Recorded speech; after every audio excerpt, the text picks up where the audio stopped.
How's everyone today? How you going, Brett? Hello. How you going, Mark? We're here. Happy Father's Day. Happy Father's Day to everyone, and you too, Brett. Obviously, everyone has been celebrating in their own meaningful way, so it's been a really nice day and a good day. A bit overcast outside, so not sure about how your day was, if you had clouds or what. So how's everyone doing? Asa is here. Hello, Brett is here. So Yeah, I'm not expecting In the huge flesh. numbers tonight because everyone is sort of like maybe they're all hungover and Yeah, celebrating Father's Day, mate. food and whatever. Yeah. I had a cup given to me.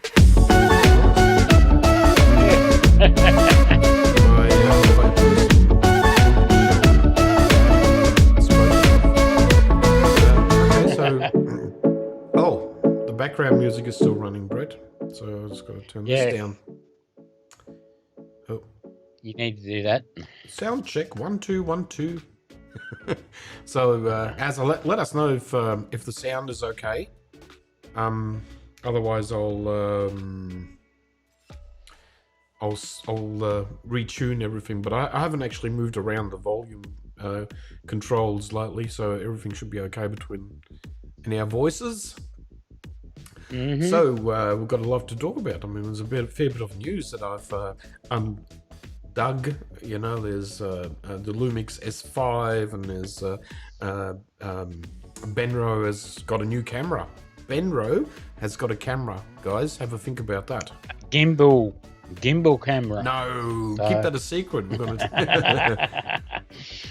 Okay, and what else have we got? Oh yeah, and Luminar is actually coming out with another software. So yeah, I mean, stay tuned, guys. I mean, it's all this pre-show stuff and all that. And I'm just doing some cheap advertising right now because it's cheap advertising because you sponsors out there are getting a lot out of us, and we are not getting anything in return. So we are unsponsored right now. So I mean, where are all the girls? All the girls are not in town. No one is. Guys, if you are in the show, type in, say hello. That's right. Yeah, and that's it. Good to see you again, mate. After the photo walk. Yeah. What's that? 2 weeks. 2 weeks ago. Yeah. Yeah, that was last weekend, wasn't it? Last weekend. Yep. No, not last weekend. We had the Risk, yes. Hey, no, we had the photo shoot, the retro photo shoot. Yeah, and then we had the photo walk after that. Oh, that's confusing the hell out of me, Brett. Maybe you've been drinking too much. There it comes out. So I'm just on water, you know, purified water. Yeah, I'm just drinking coffee. Yeah. So that's what you're saying. You're drinking. In reality, there's just a whole lot of whiskey in that. Okay, guys.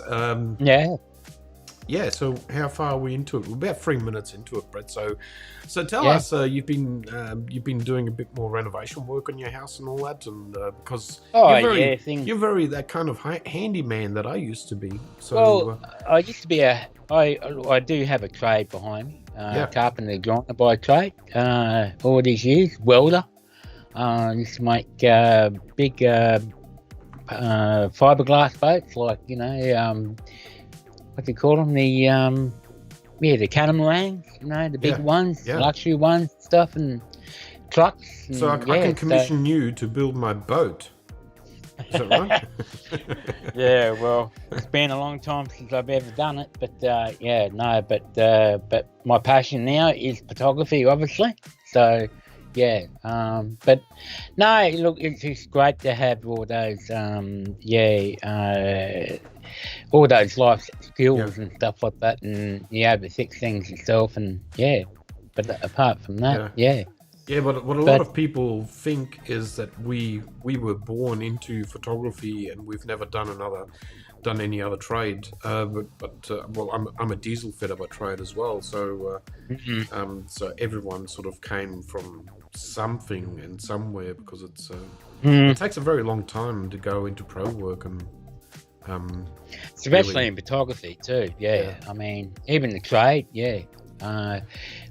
we spend years and years, at least 5 years of doing a trade apprenticeship, and get into that, you do another 10, 20 years on top of that, and I don't know about you, Brett, but I started all photography as a sideshow. I mean, that was sort of like a side activity, doing a few weddings here and there, and then just sort of like doing family portraiture and just stumbling across people that saw images from me and they wanted work done by me. So Yep. and then I thought, well, I can actually earn a good living if I work it all out. Yeah. And and I just went from there, and Yeah. yeah. Yep. So it's a long story, but yeah, it's the rough course of how it all happened. Yeah. Well, see, there's always, these people starting off and they don't know how to start off and all that. I think I saw a post in a group saying something that they're about to give up and, they find it really hard to be inspired and all this and, and I said, the only thing you can do is just look at other people's photographers and what their work and try and get inspired, but you can't stop shooting. You've got to suffer for your art for a while, like it's just like in any other kind of art form, like if you come into photography and you just think you're gonna get barrel loads of gold bullions, it doesn't work like that. It doesn't come like that. It's a lot of work and it's a lot of clerical work and it's a lot of work behind the scenes. I think taking photos maybe just 10% of your workload.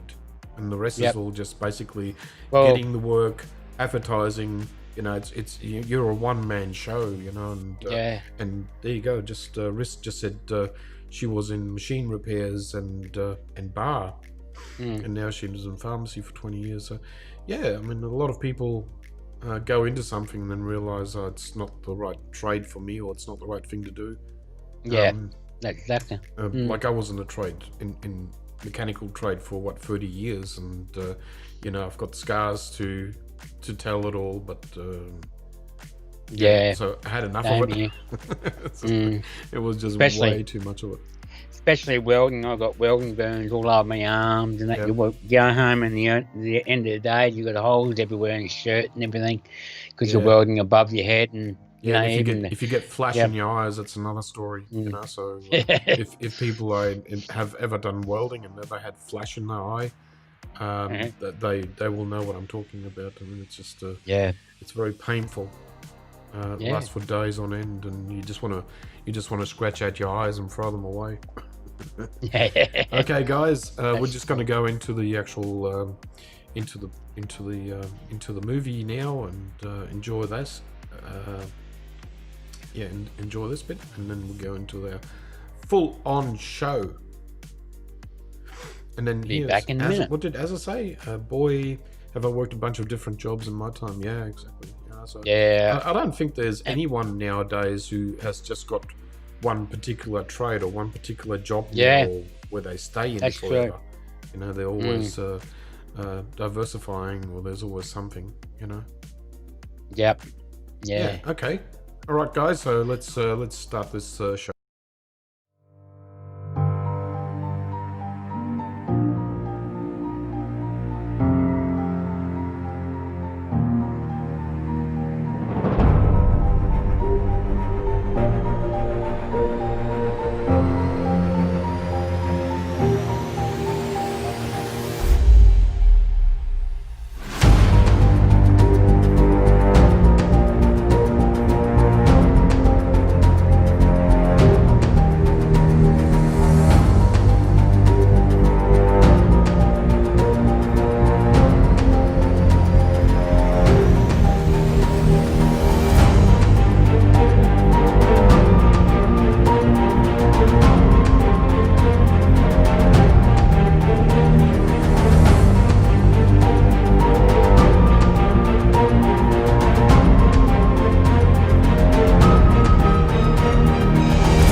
And here we are in the show proper, back. guys. How's everyone going?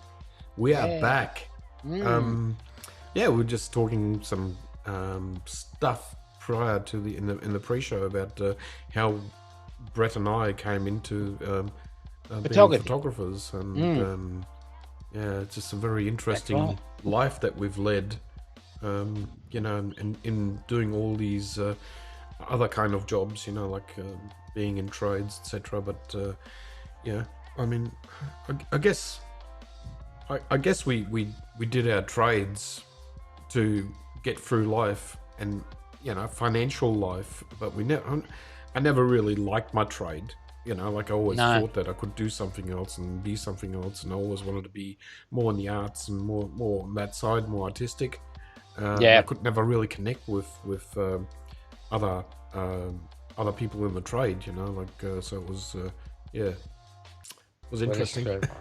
Yeah.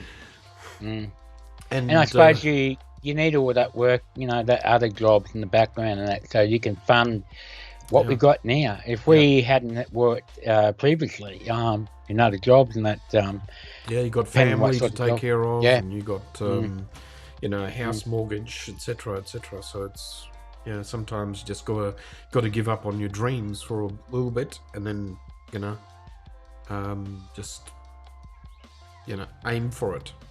You know, like learn in the meantime. I mean, I was always into photography, and I was learning constantly, going down to the library, getting books out, and this was all pre-YouTube and whatever else. Just to show you how old I am. But I was just hungry for wanting to know more. Yeah. Oh, and that reminds me. There you go, Maradona. Maradona is here. Before I forget, so I want to wish you a happy birthday for tomorrow. So, Mark, so, let's not even talk about that. You know, that was supposed to be remaining silent. I blew the cat out of the water. Oh God! You know, I actually, because it was Father's Day today, we had I had my son give me a Father's Day card, and he did it at school. Cool. And he says my dad is 38, and I had to have a good laugh. And I'm going, well, I wish I was that young. So, but anyhow, but no. It's just one of those things, like when you get to a certain age, you know, like with birthdays and all that, you're just going, okay, you know, like, let's keep it low. Let's keep it on the low. I don't want to, you know, like it's been too many times. I've forgotten how old I am, actually. So I'm 24. 24 was a good year. Okay, so how about, guys, we get into some stories. Okay, we've been gapping along all right already enough, and obviously it's Father's Day, and there's probably not going to be as many people watching and participating here, but I'm always hoping on more people coming into the show. Obviously 22, I'm 22, Riz, absolutely 22. Yeah, I've got the body of a 18-year-old, but I'm 22. Okay, it's going to be a complete secret of my age.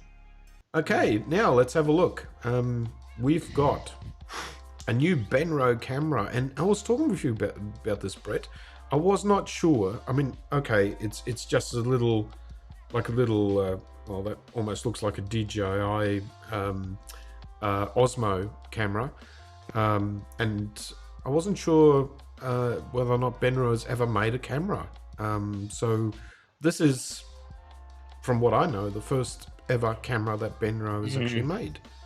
And Benro is known for tripods and also their filter systems and everything else, and gimbals. They actually make gimbals, electronic gimbals. But I've never seen one of these, and it looks interesting. And look, when I first saw it, and obviously told you about it, and I thought, wow, yes, about time, you know. I mean, I'm looking around for something like this, you know, like I've got a DJI Action, Osmo Action, but I just can't I can't get it on the gimbal, and it's I'm still trying to work out a way of how to make that function properly for me. And I've bought the adapter for the for an external microphone, but something like this would be actually handy to have. I mean, it's 4K 60 as well when you look at it, and it's got front facing and rear really facing screen. So the specs is pretty good when you Yeah. think it, and it's got a touch screen, a little Yeah. tiny little screen Little like that. 1.22 inch screen. So Yeah, exactly. and it's amazing. Yeah, I mean, I looked it up, and they were saying the price is approximately $249 US, which I thought. Guys, every time I flash up prices, it's never 100% that is the price, and you got to shop around for your. If you want to look for something like this, shop around. I mean, there's other gimbals and other units like this around. DJI. For DJI. one. I think there's another Chinese-made one that's actually out there as well. But yeah, do shop around if you're interested in something like this. I mean, this is a great sort of like I don't know, what would you call it? Like a vlogging camera or something like that. You know, like a selfie vlogging. You know, so I think it also comes with a bracket underneath that you can like a holder, like a plastic. Holder, like and then you stand screw or it onto something the like mount. that. And it comes with a stand, and so very interesting. If anyone's got any questions, guys, just put it in the comment box, you know. But I think it comes something like, you know, maybe a stand like that or something. I'm not quite sure, but I'm pretty sure they have accessories and that. I don't know when it's actually coming out yet. There's going to be a lot of accessories. And okay, Riz did the conversion, and it's $341.85 Australian. But that's not too bad. What I was trying to say is that the price might not be a fixed price, so you know, shop around for the best price possible, etc. But whatever fits in the budget. Yeah, nice little unit. I am. I mean, as you can see, just above me here, I've just invested in a gimbal. So a gimbal, yep. It's for my for the full frame camera, obviously, but it's a nice little unit, and I had it with me on the photo walk. If guys were on the photo walk, but I'm still mucking around with the actual video, and might actually make something out of it. Yeah. Well, you haven't really had a fair chance to use it properly and all that yet, and we'll give you time. Okay, so there you go. Like case, I mentioned in the previous show there was case filters, and so Kudos Camera Warehouse Sydney sells the filters now. So go for it, guys. Also, whatever we are talking about here on the show, there is in the comment box, there's a link.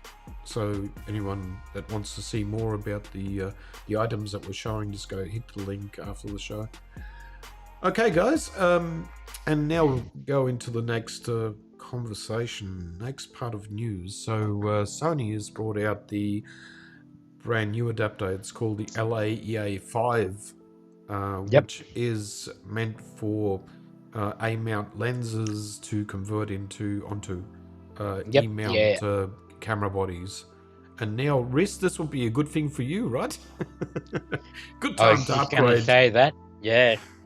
And I did a bit of a mock-up drawing here on the bottom right-hand picture. You will actually see that it's been circled in. It's sort of like a screw device, like a screw, what would you call it? Like a focus, that's the focus puller? Yeah, so, that's the screw that rotates the A-mount. And focusing, yep. So this lens, this lens adapter is actually only for particular A-mount lenses. I think it's the 135. And there are several. I mean, if you go to the link in the description, you'll see what Yep. which lens will fit on what. But it's just nevertheless, it's interesting that Sony has brought this out, obviously to make the conversion easier, and dare I say, this might be more or less the end of A mount production. Yeah. I'm not going to say anything, but I know that yes, a lot of A mount users are hoping. We don't know, guys, but it just yeah. looks towards that way. Hey, Steve, welcome. Hello, how's everyone? Yeah, Steve, how you going, Steve? I've got your picture, Steve. So we're going to be doing a review on your picture as well. Thank you for sending that to me via email as well. Yeah. Okay. So this is basically what what Canon Sony has just recently brought out. So if anyone wants any more information about it, there is already the LAEA 3 and LAEA 4 out as well. So and they're still current, and you can still get them. So there are free adapters now from Sony, so you can dig into it if you need one of those. This will be the fourth one now. So, there's 4 now. Yeah. You're right. So, yeah, because the first one I think it was had for the SLE lens. You know, they had a there was actually a mirror, a see-through mirror. I forgot all about that. There was actually another unit. What was that called? Was that LEA 2? Something like that. Sure. I think it was one of the very first ones that came out. I've got one up there, sitting up there too, but I've never used one. But anyhow, yep.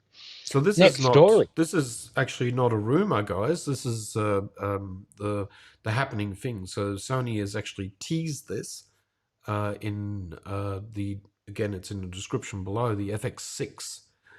So we already know that we've had the FS5 and the FS7 have already been out, and then you go to FX9, is that right? But anyway, this is the brand new camera that's going to be announced, and it's looking damn good. You know, like from what I'm hearing, it's 4K 60, and it's very compact. It's just very. It might look like a big camera, but you can actually see there that it's actually reasonably small. But what I'm seeing also is with the teasing and all that. I don't know if you can see that, Brett, but in the background picture there is a red G. So that's a GM lens. That's GM lens. That's correct. So this is is this full frame? Is this camera full frame? That's what I was wondering. It would be. So it should would have be. to I be, mean, wouldn't it? Yeah. Yeah. So it's not going to be. I mean, there's just no. Apart from the FX9, I think all the other ones are crop sensor. So this is going to be very interesting for a lot of people to go full frame. It's quite interesting. Yeah. And you got everything that comes with the previous video-centric cameras, like the variable ND inbuilt over the sensor, so you can basically you don't need to screw an ND on or anything like that. That's actually built onto the sensor, and it's not clickable. Like it doesn't go from one level ND to the next level ND, and it sort of judders along. It actually it's variable and it's smooth, so you can go anything in between as well. So it's So it's that So you don't see that actually happen all of a sudden. No, it will be very smooth, and obviously, like the A7S3, there's also not going to be any overheating. So this is very interesting. So guys, if you're in the market, I don't have any price on this at all, so it's been teased. So how you going, Jason? Hello, What's Lauren. this Russian? Yay. What's this Russian thing? I don't know. What are you writing Russian for? Yeah, no idea. So Jason is Russian, is he? I wasn't sure. Didn't know. Okay, Lauren, you are late, yeah? Yep. Laureen, says Riz. There you go. She missed It's you. Russian for high. LOL. Russian for Okay. high. There you go. Gotcha. Long word for high. No problems. Well, I can All speak a right. little bit Hungarian, actually, because my father was Hungarian and my mother was German, so I can do a fair few. Okay, so let's move on to the next story anyway. So, And not to mention German too. So there you go. yeah, exactly. Mm. Okay, so I was food coming. Oh, you had food coming. I'm just looking up. I've got this little insect, this little fly flying around here. And it's just sort of like in my, in my vision. That's annoying. Okay, so guys, if you haven't seen this before, this is the new DJI OM4 gimbal. So DJI already had the version 3 out, but now they've actually done something really interesting. They made the device magnetic, so you only have to clip the phone onto the gimbal. And if you see if you look on the right hand side where all the accessories are, there's also, it's not just the clamp on for the phone, but there's also a stick-on magnet as well, so you can stick the magnet or that coin onto your phone and then use that instead of having this clamp on. So yeah, it's a really interesting concept as far as I'm concerned. But if it gets knocked, what would happen to your phone? Would just drop off, So don't know. It would have to be a very strong magnet. It would have to be very, very strong. I mean, look, it looks similar to those ones that you buy, those mobile phone card holders. Exactly. Yeah. They're pretty strong, but the actual magnets never drop off or anything. But the way you stick that on to your phone, not very reliable. I've had a few there that just the sticky part has just lost its grip, but the magnets, they do a fine job. Yeah, exactly. But I'm just sort of wondering if you're holding this gimbal in front of you and someone just walks past you and just knocks it, they'll just break the contact off, and so it's just one of those things where you would have to use it and find out. But like you got to. What other phones nowadays are around $2,000, so it's something you don't want to drop. But yeah, nevertheless, I mean, it's very compact. Once you take that bit off, it just really packs up very, very tight and very small. Yeah. I'm just reading Lauren's comment about. Tell them if I loved you, they'd buy you one. Hey, as I said, Lauren, we're looking for sponsors. You probably missed that part. Look, I mean, I wish I had the A4, but that's not going to happen. So, and okay, so we'll just walk straight into the next story, and this is just Luminar news, guys, and yes, and Panasonic has done it. They've actually brought out an S5, and already people are talking about the focusing problems with this. The autofocusing. Apart from that, it looks very really good. So, yeah, I mean it's a 24 megapixel, 24.2 megapixel, should we say, full sensor. So it's a full frame camera, and this guy is actually holding up the camera with a gimbal, because maybe the actual stabilization might not be as good. But anyway, I'm just joking. I think Panasonic has got fairly good stabilization from what I understand. So, but the interesting thing about it is it's a 422 10-bit internal recording. Yeah. So it's quite capable camera, but.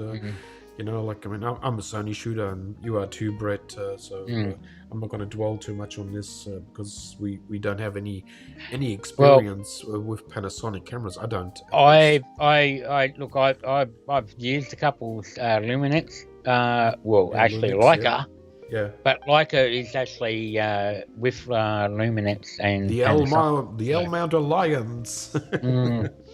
So, but if anybody was hoping or wanting to buy this particular camera, the lenses are very, very dear.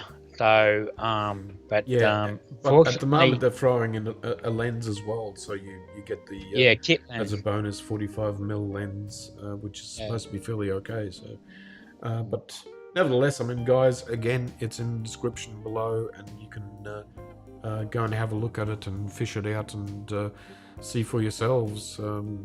I personally am thinking about the Sony S3. You know, that's sort of my next aim, but feel free to shop around. But you know, just because I'm already invested in lenses and it would just be quite difficult to make the rollover, the change, and I don't really want to roll over. I'm quite happy with what Sony's got. Okay, so and let's go to the next story, and this is probably the last story that we got. This is Luminar AI. I've been using Luminar free, and when I do the show review, the picture reviews for that's coming up, I show that in Luminar 4. And Luminar 4 is not, so Luminar AI is not the replacement for Luminar 4. It is just another product that Skyloom has actually brought out. So it looks fairly capable. And if I don't know why they do this, they quite often do release these other I don't know, bundles or something that you add on, but I don't understand the concept, because if you got Luminar, I mean, I still got Luminar 18, and I got Luminar 3, but they brought out like Luminar Flex and all of these other things, and now they brought out this. So this is all about AI. So, and there you go. Lauren has already jumped on it. She's pre-ordered the Luminar AI, and I think it's what is it? For two computers, I think it's $90 odd or whatever. And if you just want it for one computer, it's 84 Australian. So it's not too bad, you know. It's a once-off purchase, but I haven't seen much of it yet. So I don't know if it's any better than what Luminar already is. And here you can just see quickly the before and after shots. They got sort of like on their website. They got this slider, and you can see the blurring of the trees. I don't know if you can see that, Brett, but so they got obviously they got some extra effects in their programming, and it's completely AI. So as soon as you import the picture into the program, it gets read as an AI. So it's quite interesting of how that all gets done. But I just don't know. I mean, this just looks like a what does this look like? Like a layer to me, you know, like an overlay. Yeah, that'd be something like that. Yeah, you know, it looks like sort of like a filter being put over it or something. But as a you mate, can see the eyes are just sort of like I'll just leave it in the middle there. You can just sort of see what it does. So interesting. As a mate, yes, AI is artificial intelligence. So exactly. The computer is actually using algorithms of I think he's joking, Brett. Yes, robots come into your household. As soon as you set this up, they come jumping out of out of the monitor screen, and they start working on you. They're good in the kitchen, actually. You just tell them what you want to eat, and they just organize it for you. But yeah, guys, I mean, if everyone is looking for maybe an editing program that's very easy to use, or has never used an AI program, it might be worthwhile having a look at. Okay, we've got poor network, so we lost Brett again. Okay, guys, so that was that, and we'll come back into workshops. Just waiting for Brett to sort of catch up to us here.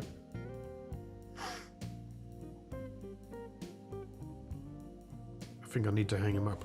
Okay. when he comes back in, he'll ring. Okay, so this is the part of us flogging our business, really. This is all about photoshops and workshops and photo walks. And now, what I'm trying to show here is all the multitude of things that we are available for and what we can do. We are professional photographers, and we can, you know, teach people one-on-one basis, and sometimes we do workshops, but right now with the COVID virus it is always a problem, so we are just waiting for all this to settle down. But if anyone wants one-on-one tuition, by all means get in contact between myself and Brett. Is that right, Brett? Oh, Brett's not here, so we just got to wait for him to come in. But anyway, it's yeah, it is just something to consider, you know, like if you want a steep learning curve and you want to learn from people that have done this and know how it's done, please get in contact with us. Okay, and we have also got Facebook groups, and Brett has the Sony Alpha Brisbane group, and he's the admin for that, and I am the admin for the Photograph Collective group. So go and have a look at it, and if you are not in it yet, please join up and help yourselves. So Steve is just saying, just got back from a week in KI, just looking at 1200 pics. Wow, that's a job and a half, mate. I can just imagine. It's yeah, I mean that's about as many pictures that we would shoot these days in weddings, etc. So yeah, it's daunting. Yeah, hope you get that system happening where it's fairly easy to go through. Got a non-Sony user interested in one of the workshops when we get up and running. Yeah, well, yeah, by all means, you know, it's very interesting, Riz. When KI said, Azza, so you better let him know. Okay, so Lauren just said, I just did a sneaky trip to the Westgate Bridge last night to get some sunset photos. There was a seal in the river. Oh, there you go. You should have jumped in after it and taken some decent shots. No, don't jump into the river. Okay, I reached that easier on car racing, says Riz, and Steve says Kangaroo Island, South Australia. Oh, that would have been just a fantastic trip. Yeah, it's better than just sitting around, Steve. So, and I'm still waiting for Brett to come in. He's just left the station, I think. I'll see if I can reach him. Okay, might just try and give him a call, see if he actually picks it up. Now, at this stage, we were supposed to do a Brett share, a screen share, and he was going to talk about strobing. So I might jump ahead, and we can actually do. How about we do a critique? Just reduce this, and I will come back with that.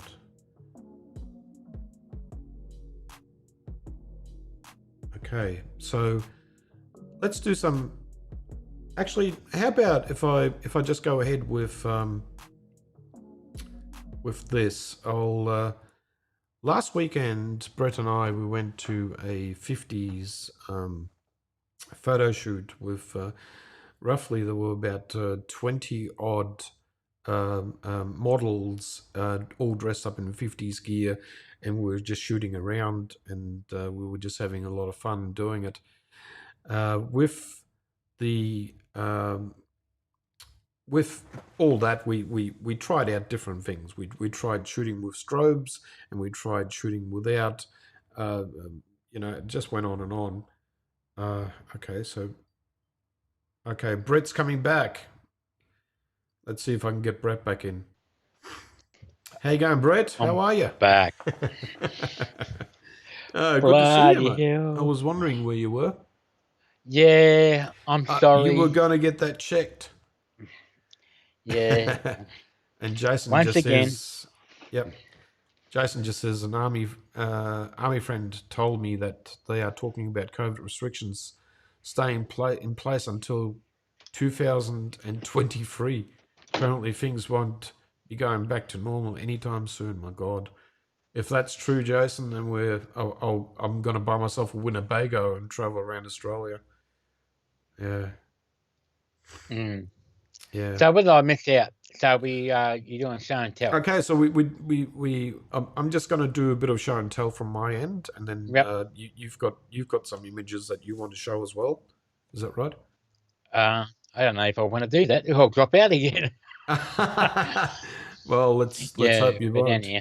Yeah. Mm. So, there you are. I was just looking for this little picture. Okay. So, Um, I just had someone message me, Louise. If you're watching, you just need to when to chat in the window.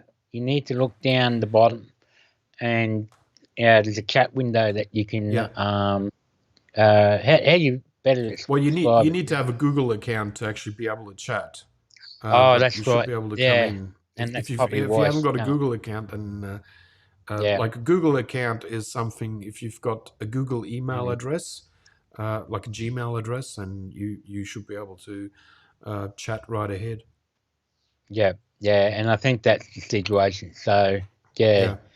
uh, But there were some lovely ladies, and when you look at these images, I'm just going to sort of like scroll through my images, Brett, and I'm yep, not going to really go into all sorts of details. nah, But hmm when you look at all these lovely ladies, they go through certain makeup that they put on for these do's, because it has to be related to the 50s style, and it's also the hair and the makeup and mm, the clothing. Most of the clothing that these girls are wearing are all tailor-made for their bodies, so they go through a lot of expenses, and it's very costly to live in that era these days, yep. because it's just not available just ready That's nearly in any shop. it's almost like custom made here. But Exactly. people, you got to understand, these girls Oops, I go overshot one. from one show to another every weekend. They do this, and they model, and some of these girls wear these clothes every day. Yeah, So exactly. So this is what they do. They're good at it, and they obviously go into detail of the history of the clothing and styles and stuff. So, hi, Dina. Dina is one of the girls that were there oh, on the Diana, day. how you Yep. going, Diana? So yeah, good to see you in here. So yeah, they go through a lot of work and effort Yeah, to exactly. yeah. And you'll So also see, I'm just sort of like mentioning this now, you also see my editing in comparison to Brett's editing is different. And mm, it's really interesting how we've got a different look and a different sort of style from yep. one another. I mean, this Mm, is the first time I've actually done retro shooting. So, but yeah, it's just so much fun. It really is. yep. Mm. And here's So one of the a group shot. Um, and Brett, can you just mention where this is? this is at the barn and Scotty's Garage in Flagstone Creek, Queensland.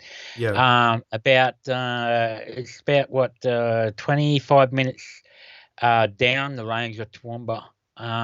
Yeah, so this is what they do. What they do is they do cater like a restaurant at the barn. You can have a meal, or you can hire the place out for the whole day for a wedding, yeah, any exactly. other functions and stuff. Yeah, I mean it's And really yeah, worthwhile a drive down there and having a look around at that place.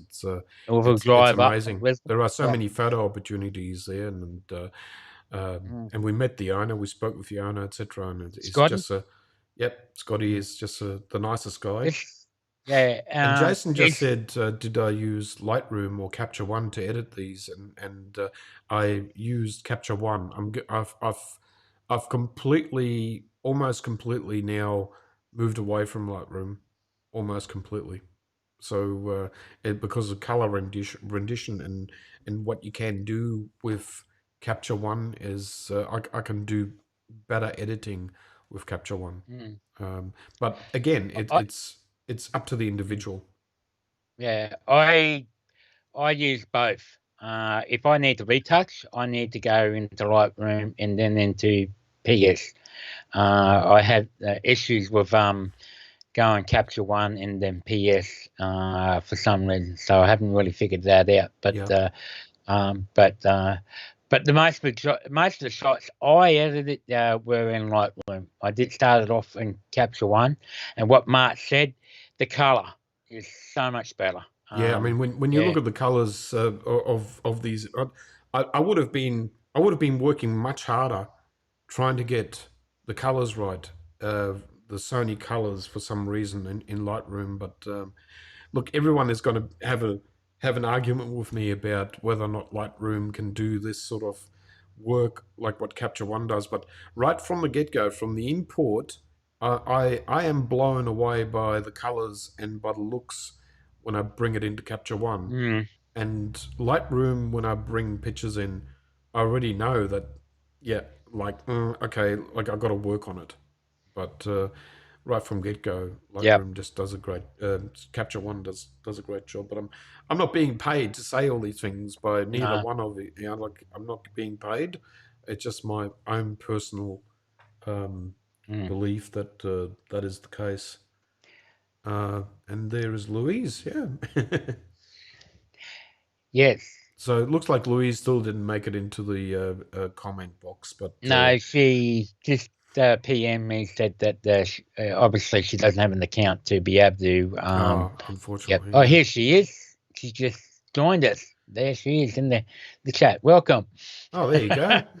So Hey. this is the picture is Louise, guys. Yep. So say hello, And everyone, and this is the lady that yeah, organised. She's the model, and she organised the whole day event. yeah. So Louise also does the those drinks, the milkshakes the and the milkshakes and earrings, all that. everything. Yep. All that is not real. It's fake, and but Mm, they're all props. So she does a lot of that. That and she does makeup as well.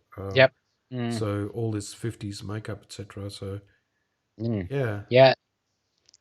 So There you Lewis go, Lulu's Creations. Creations, Yep. she calls it. Yeah. Yes, yeah. Yep. So, guys, So yeah.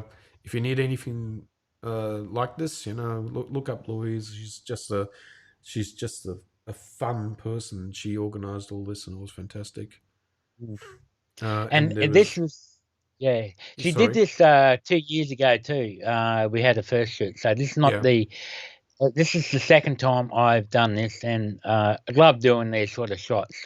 This is really up my alley. Yeah, Doing I think when this when Louis stages this again or announces it again, I mm. think we should let our groups know what that this is happening and see if Well, our we can do members want to come in. we can do like a bit of like a workshop or something, on the Yeah, day. So exactly.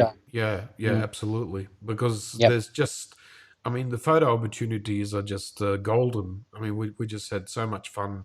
And I don't know about you, Brett, but I didn't get to eat lunch or anything like that. I mean, I No, was just shooting right we through, just went straight through. you know. Yeah. From 10 a.m. to what 3 p.m. So yeah. But Yeah, the it's opportunities, like in the barn, and some of the photos I'll show you later. yeah. Hopefully, I don't I drop mean, out again. I still haven't edited all the pictures. I've still got many I've more, done but all my work. It took me a it whole is. week. Yeah, I've seen what you've been pushing out, so it's interesting. Yeah.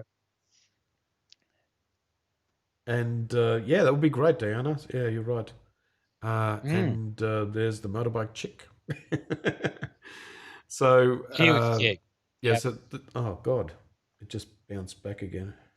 Sorry about that. You all right? Uh, okay, so this. Sorry, I'm just sort of.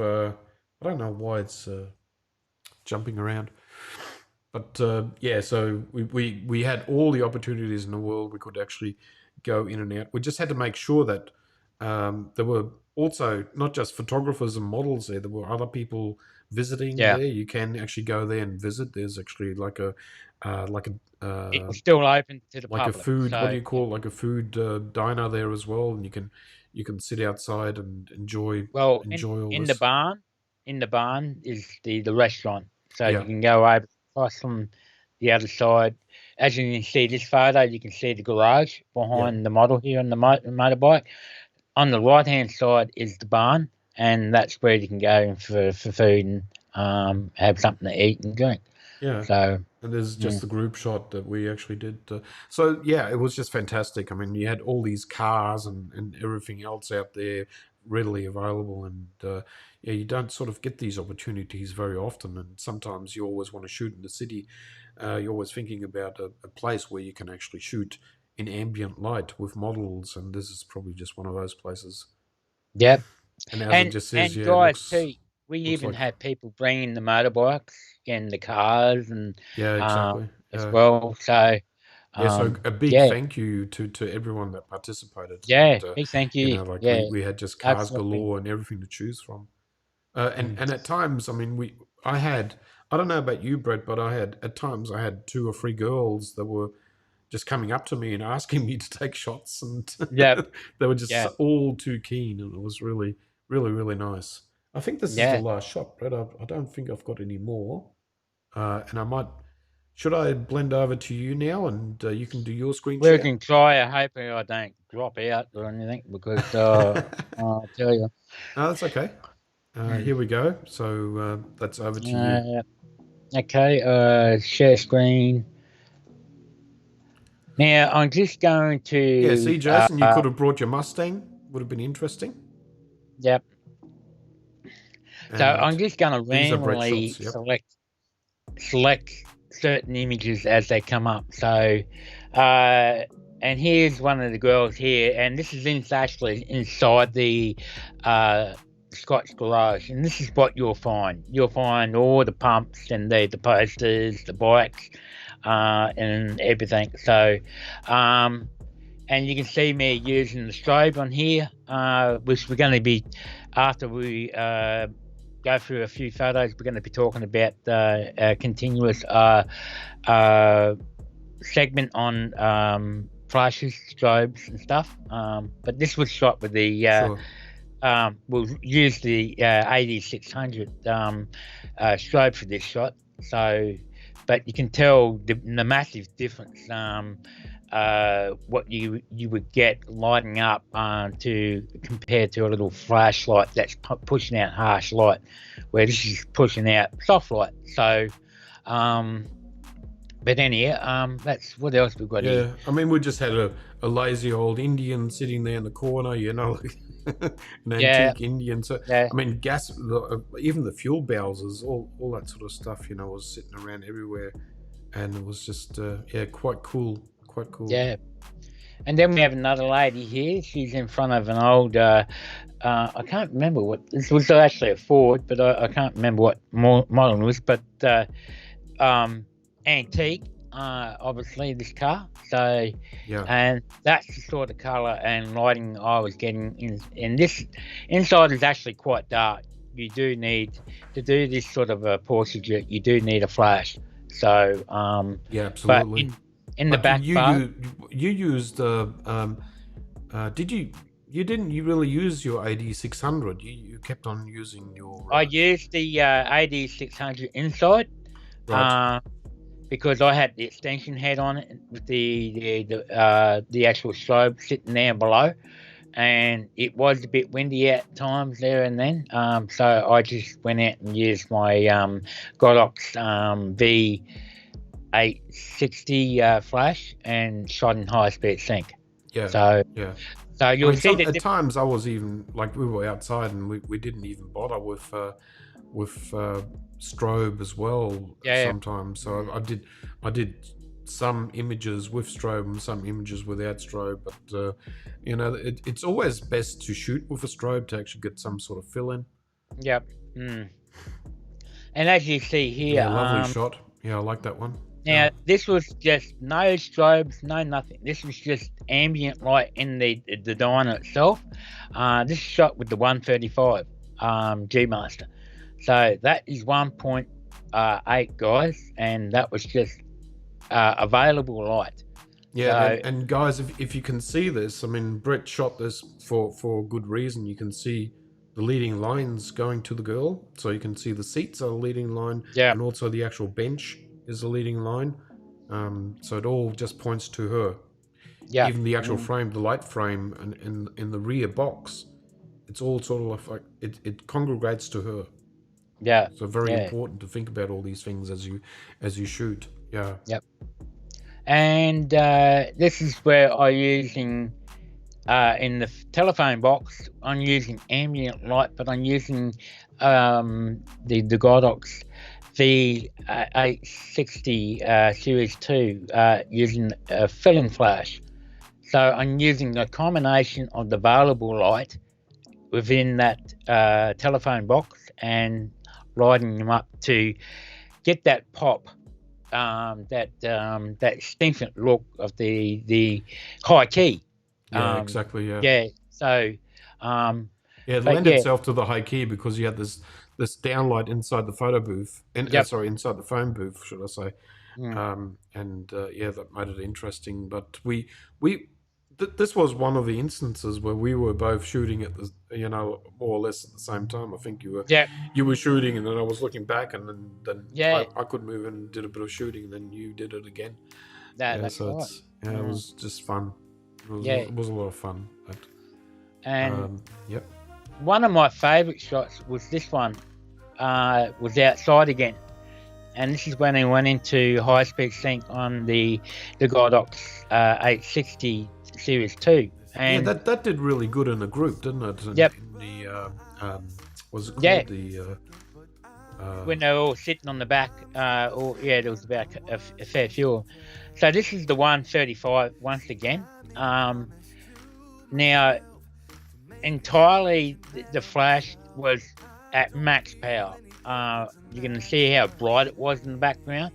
So I'm using the flash directly from the camera and filling in, and that gives me the punch to bring her more out in the shot.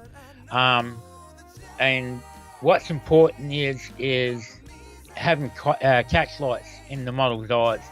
So it would have been, if I shot this without the flash, there wouldn't be so much obvious catch lights in the model's eyes. So I wanted that extra catch light in the model's eyes for a start. But I mean, it was in the art of portrait photography. You put this up, Brett, in that group, and it's gone way over 500 likes or something like that. Yeah, I think it's getting up to 600 likes now. 600 likes. Yeah, so it's just it's a crazy, great looking image. Yep. Gotta say, Where's another image I would show you people? I'm just sort of going through. I think this one. Here's another shot on the old retro vintage bike. I don't think this one's so retro or anything, but it's good enough. So, but yeah, once again, high speed sync. With a little flash just on the camera. Yep. I normally don't shoot with the flash actually directly on the camera. I like to be off camera, but this way, if I'm on, and this just giving me fill light basically. Obviously, because she's backlit, and this, I was actually very surprised for a little flash. This actually did pop, and you can see the results. So, so that's But it's so interesting that your shooting style is different to my shooting style. Yeah. And even your editing is different. So, and yet it's. I mean, we're all artists, and we're all trying to. We make our pictures stand out as much as possible. the way we like it to look. Yeah. Yeah. Yep. And here's an image of Louise, pretending to use the battery pack as an oil filler.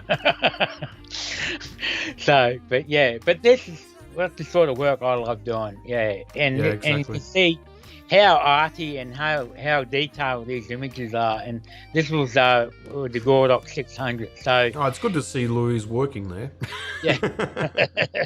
But it's all fun. I mean, as you can see, again, there's all these cars sitting around and readily available for everyone to shoot. Yeah, and there's just in here shooting here. I think there's another one I showed you. I'll cache register if I can find it somewhere. It's just so much things in there that you can shoot. It's unbelievable. Where was that?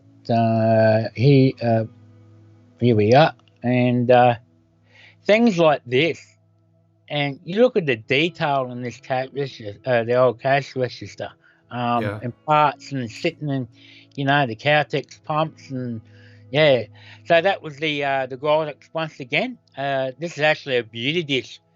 All the things I've used was a beauty dish in these shots. So it wasn't very large. Yeah. But you can see I can get enough light. This is 40, I think it's a 42 centimeter beauty dish, collapsible one. Yeah. So, but even if I went something that you're using, what was it? You had a. Well, I used the Gordox softbox, knocked up, which was a 30-inch. Yeah, something like around that. there. Yeah, so it was a fairly large one. So I was always muscling that one around. But again, like that's probably why our images look a little bit different as well. Yeah. Because of the actual light that we threw on these girls. But it's all fun, isn't it? Look at that one. Yeah. Beautiful. Yeah. And it just, like you said, it goes with your style and how you're going to shoot it. And I always have an idea in my head what I'm seeing visually inside my head and how I create it. And I got to actually think back. How would I see things back in that day? But I'm the old. See, I'm thinking about today, so I'm bringing everything. But I'm bringing that era into back, it, and you're going back into that era when you're editing. Yeah, interesting. I'm making the images look like that they're 30, 70 years old, so they're faded, and that it's what you would find later on. Yeah. As someone in the future that comes across an old abandoned building and that you find all these old books and they're all faded. Interesting that you faded the colours and I actually enhanced the colours, so it was just really interesting. Yeah. I mean, I brought all the shadows up and everything. Yeah, and I've done a lot of that too, put shadows up and that too. There you go, John. John has come in as well. So as you can see in this image here, a lovely shot by Compact Jess, and we've got Billy there too. So I made it look, and I like to be a bit more creative than just doing quick edits. And look, to be honest with you, when I go through a set of images, I edit one photo, and from the whole set of series, and then I apply the whole thing, and then so you just basically have got your preset. Yeah. And then you just go from that one preset. I make a preset. I don't use any other presets. I make one up first. And then if I've got a series of images similar and the same location, same lighting, that's how I do it. I start with one image and just go through the lot. Yeah. So, but it doesn't really take me that much time to edit these at all. There you go. Deanna said she loved your images, Brett. Right. Thank you very much. There you go. So have you got any more shots at all? Or? Oh, look, I won't get... I think I'll just cut it down because, we've got more things to go through at the end of the show. But, But there's samples that you would see on my BHAS photography on Instagram. I've got a few so going on. So all your editing was done inside Lightroom, yes? Mostly Lightroom, yes. Okay, right. Yeah, I still So not. there, guys, you can roughly see. I mean, you can't really tell just by looking at the images, but you can sort of see yeah. I mean, there are different ways of editing, and just Yep. sticking to one software instead of trying out another software may just leave you a bit sort of how would you say, a bit crippled. And so you gotta like an editing program before you use it, and sometimes just crossing over, and because I give you trial periods where you can go into these programs and try them out before you actually buy them.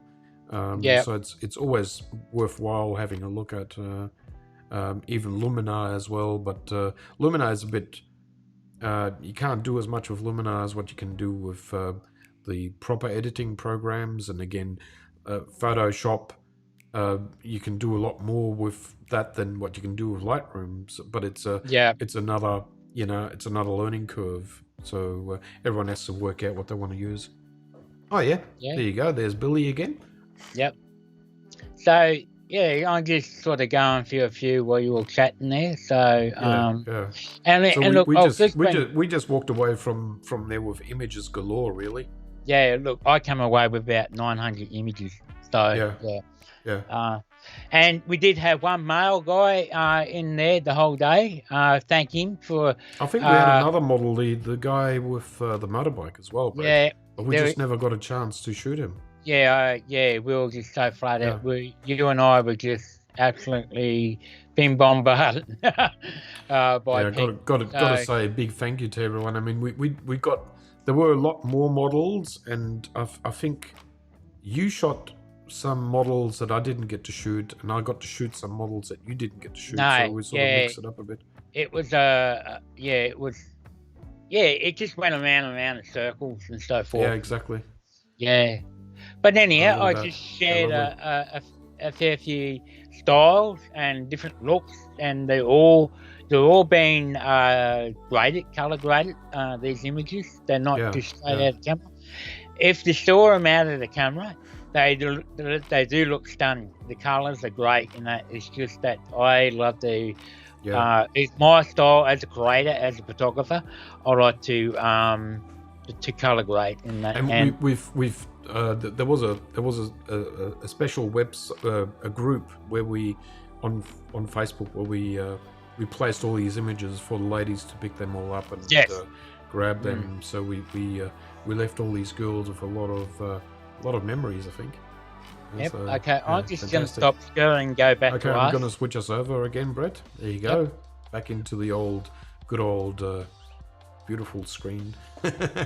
So guys, we've not much more to say. We're going to into our photography reviews. So we have got 5 images that were submitted, and why don't we just go straight into it. Just let me see.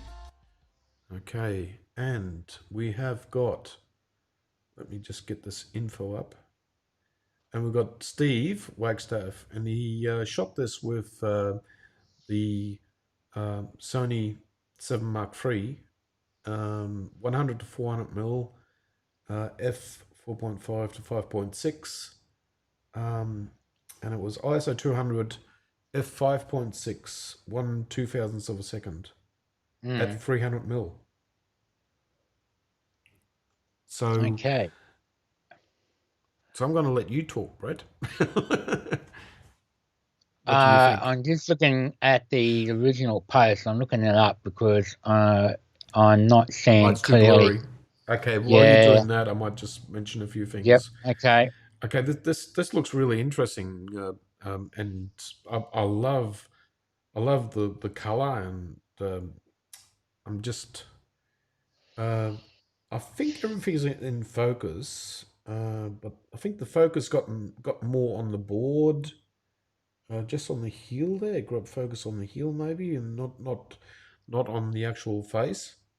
I could be wrong, but it just looks like that to me on the screen. Also, I love the green and the red colors in it, and the attention that this like the water spraying up and everything's just happening there. This looks really, really great. I just would have wanted to see a little bit of the water surface, because I don't know where he is. Is he in a swimming pool, or is he at the ocean? Is the Yeah. water choppy? Is it really dangerous? Or uh, like I can't really tell. So it might just be cropped in a little bit too tight. Yeah, well, we don't know if he's cropped in so deliberately. Yeah, But yeah, look, I have to agree with you what you just said. Good shot, good shot. But I would love to see someone at water or something because we don't know how high he is up. Has he just has he just come off a ramp and jumped from the ramp or whatever? So yeah, it's a bit of there's some of the story's been just missing. So other than that, good yeah. shot. I mean, there's detail of the water and everything. And I blah mean, the blah blah. 100 to 400 mil, Mm, it's a great lens, and for this kind of work, it's great. mm, Yeah, I mean, I don't know what else I can say about this. I mean, sometimes you can pull out a little bit of a green. I've already mentioned this in previous shows where I sometimes desaturate the greens, and Brett laughs about this, but if you draw that out a little bit, it you can, your eye doesn't go to see naturally. Your eyes always go to colors, where like red and greens, and like I'm sort of bouncing between the greens and the reds at the moment when I look at the picture. But if you suck a little bit of that green out, you don't have to get rid of the green. I'm just mm. saying, just desaturate the green a little bit, and Yep, the focal attention goes more onto the was it ski boarder, yeah. uh, jet ski? Well, I No, mean, it's a look, the yeah, yellow and the red, water ski it's board just water. it's popping out already. You know straight up. But yeah, but yeah, it's the same Yeah, thing again. Yeah, I mean, I understand you're pulling the green down a bit, and yeah, and then just to get that more bit of pop of the skin tones, the reds, and all the other colours. yeah. I mean, So I don't like drawing all the colors out of it. Like no, I just do it, like a hint of mm, less, and then your attention falls more onto the actual skier. Uh, yep. Mm. yeah, that's the only reason. But And Steve, and no, good all shot. and again, I just don't know how high up he is, and Mm, what sort of yeah. But I'm sure, Steve, you've got a lot of pictures like this. I'm 100% sure, because this was taken on the River Murray, as he says, and yep. they always every year they have competitions going on. What is it called? Oh I God, don't know. I once went to it, and it was. So you got two skiers on the back of it, and it's a competition. They go right along the river uh, there. Yeah, it's a very Mm, interesting display. yep. Yeah, Mm. I'll just move on to the next bit. And thanks for that, Steve. Great shot. Thanks for that. Yeah. Nevertheless, I Mm, mean, just because I've been, you know, bagging it here and there a little bit, like it's still a great shot. yep. So what you got next? Okay, so what I've got here is John Gatsby's image, and this is Okay. the lone. What's it called? Lone tree. This is One Tree Hill. One Tree Hill. Yes, Yep. In and Maloney. it's was shot with the A7R4, the 24 GM lens, ISO 1600 f1.4 at 6 seconds. Yep. Hmm. Okay. Okay, so we get to see the Milky Way up there, which is interesting. I'm liking this shot too. Actually, the what was the shutter speed again? One Six point seconds. 6 seconds. Okay, and he's Six got seconds. some. If you look down on the left hand side, but near the tree, he's got a bit of light streaks of falling stars or whatever happening in the Milky Yeah. Way. So yeah, sorry, it was called wakeboarding, says Steve. Oh right, yeah. Um, John, very original. Yeah, and I don't think I ever seen a Milky Way shot at One Tree Hill. Anybody that doesn't know One Tree Hill is very famous. This tree is very famous. It's just on its own, looking over the Glass House Mountains. Yeah, obviously it's sitting on private property, like Yep. you were telling me about this. Yep. Yeah. I just think, John, that whatever the light source that you shined on that tree is a bit overpowering. You could just turn that, bring that down a bit, because it's taken my eye away from the Milky Way itself. So, because the majority of the shot, when you look at it, okay, I know that the tree is the famous location and everything, but it's when you look at this sort of shot, you've got the Milky Way majority of that whole picture in there, and obviously the Milky Way is sort of being the hero in the shot than the tree. So, and then in some way there's a bit of unbalance. I suppose the tree could have been a bit small in the frame. Yeah, and actually with the 24 GM, I thought that tree one might have been a bit further away from being a wide lens. Yeah, John said it was actually lit up with a torch, and the streaks going through the Milky Way, there's 2 streaks there. Yep. And they're actually aeroplane lights. Oh, okay. Look, I'm looking at very low resolution. Yeah. Once again. But other than that, yeah, it's very original. I would have preferred landscape mode, but I can tell you probably went in paused it because the Milky Way is going up on a 45 degree and so forth. So yeah, it's a very steep angle, isn't it? I mean, just to be able to get all that in. Yeah. So I would have liked to see this as a pano, like a sort of like 3 images stitched together, like a nice big pano, because it just looks a bit tight. Yep. Yeah. But other than that, I mean, it's really good. So yeah. I would have maybe just brought down. I mean, the light on the tree is a little bit too harsh. That's all. Yeah. But you probably know that already, John. I don't have to say that to you. Sometimes you just want a bit of light on the tree. You know, those sort of things. You don't want a shape of a tree looks like a helmet. Says that. But yeah, that's just my opinion. I think the tree is certainly in its element, but I just think the light could have been probably 2 stops darker. Yeah. Okay, and John said, good suggestions. Pano sounds good. Yes, my torch was too bright.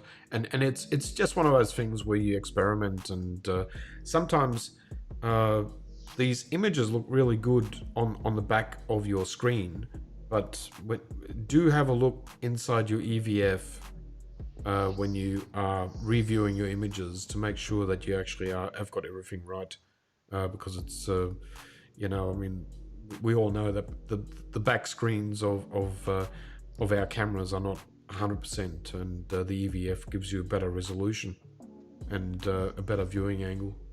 Yeah. Yeah.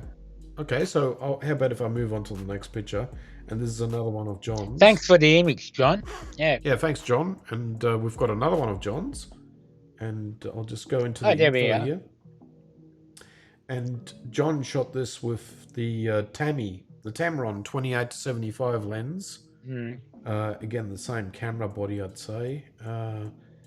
ISO 100 f11, 5 seconds this time, at 66mm. Yep. Okay. John, I'm loving this shot. I'm loving the color, the pink, the salmon pink. Yeah, it's nice. And the obviously the fog and the mountains in the Glasshouse Mountains in the back. Just love this location and this location. Foreground is really good too, because you've got a bit of foreground, not just the tree. There's a lot of shadow detail where you can see how this land's not flat. It's where a lot of cows roam around, so it's not flat at all. But yeah, I think there's really not much more I can say. Look, I just wish those clouds in the background were more dominant throughout the towards the camera itself. Yeah, it Yeah. is just one of those things when you go to the location, you've got no Yep. choice sometimes, and it's just been that case here in Queensland lately that we, you know, like, I mean, there's been a lot of blue sky rather than cloud formation, so Yeah. your drama is limited. You know, like, I mean, when we talk about clouds, we're always talking about drama in the sky. Yeah. But I like this image. I mean, it's just got all the purple haze going through it, and it's really moody. Yeah, it's out because I am not really a landscape photographer, and you are, Brett. Yeah. You do more of that work. Yep. But I'm loving this. It's nicely balanced too, because you can see the crest here in the front. Just on the right hand side of the tree, it actually falls away. But yet you've got the mountain range, the highest mountain range, the biggest mountain range on the right hand side. So it actually balances out the picture. Yep. And that's very important to actually have a good balance in images. And John, did you hang around much longer for the sun just to sort of come up and waiting for the sun to shine down onto the fog and all that? Yeah, well, so you get that. This was sunrise, right? Yeah. He said that I had 3 mornings with virtually no clouds. I had to accept Okay, there you go. And you're right, John. You're right. Landscape photography. It's one of those days that you can plan everything. You can keep an eye on the weather and then, you know, and so forth. But you're always going to be at the mercy of Mother Nature. It's just one of those things. Yeah, I mean, it's a luck. It's a draw of the luck. You know, that when you get there, you've got. I mean, but even this haze that you got there. Yeah, unless you got the haze, you know, the fog, and everything. Exactly. So and the colour. Yeah, I've shot many times there first thing in the morning when I stay up there, Mullaney, every now and then. But yeah, I come away. Look. It's just one of those in the summer you probably get a bit more fog, not as much fog in the winter, but some of the I've found some of the mornings that the sun has really made it a really great colours and that, and as it starts to cast across the glasshouse mountain. Sometimes you want to pay attention to those mountains in the background and just get a kiss of sunlight hit the tops of them. And exactly. Yeah, they're the ones. Sometimes because I can sort of see the clouds are low. Yeah. And by the time the sun finally gets over the clouds, the light will become too harsh. So it's just it's a balancing game, isn't it? Okay, so he was saying the haze was actually smoke from controlled burning. So that makes sense. Yeah. Yeah, well, look, other than that, mate, you know what it's like now. When you're doing landscapes, you're at the mercy of Mother Nature, and my only advice, if you really want to get a decent shot of this location, you just keep going back every time you've got a chance, and hopefully the conditions will be right. So, well, I also had the remember that rolling wave, that sunset shot that I put up in the group. Who was it? Someone brought up the idea of actually going down to the Gold Coast and maybe doing some shooting there. And I mentioned that we could maybe just not do a photo walk, but maybe just get a group together, you know, make an announcement, get the group together, so we can actually maybe just go somewhere where we actually do that sort of work. I mean, even maybe going to this one tree hill, or something like that at one stage. Because if you, I think the landowner is lets you go on this near onto this land, I think at a cost. Yeah, So if at you a go cost.